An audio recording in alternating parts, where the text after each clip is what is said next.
Mr. Speaker, I'm sure the whole House will wish to send their sympathy to the people of Somaliland following the recent suicide bombings which disrupted the peace and development of democratic institutions that's gone on over the last 18 years.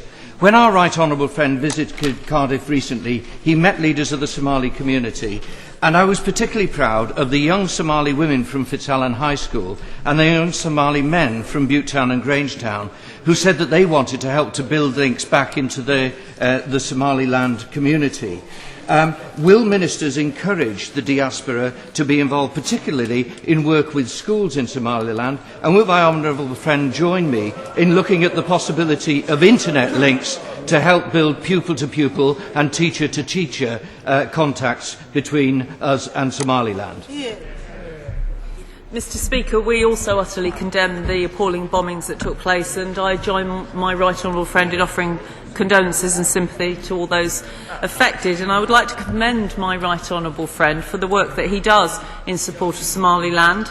And I share his view that fostering links with young people is absolutely crucial, and I'm glad that under the Department for International Development's Global Schools Partnership Programmes, there are 4 primary schools in Somaliland linked with primary schools in Cardiff, involving some 4,000 children in Somaliland.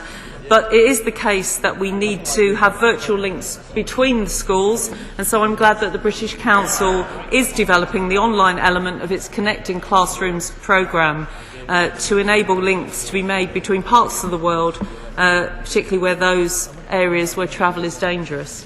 What work is the Foreign Office doing on failed and failing states such as Somalia?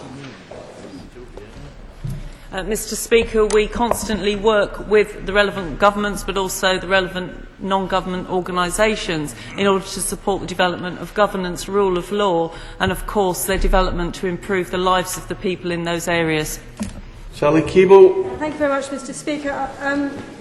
Further to that question, I wonder if my honourable friend can say what specifically the government is doing to find a way forward in resolving the conflict in Somalia, which has real strategic implications, not just for the Horn of Africa, but beyond for East Africa as well. Well, my honourable friend is quite right to express that concern, and indeed the UK is very keen to help Somaliland to continue to make progress. And it is true that it is difficult, particularly where there are setbacks, for example, on human rights.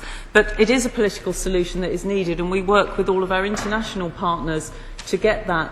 And we seek the support of the African Union, but to ensure that Somalia and Somaliland find that correct and political solution in the interests of all of their peoples. Justin Gleenan. Number 6, Mr. Speaker. Mr. Speaker, my right honourable friend, the Foreign Secretary, has discussed UK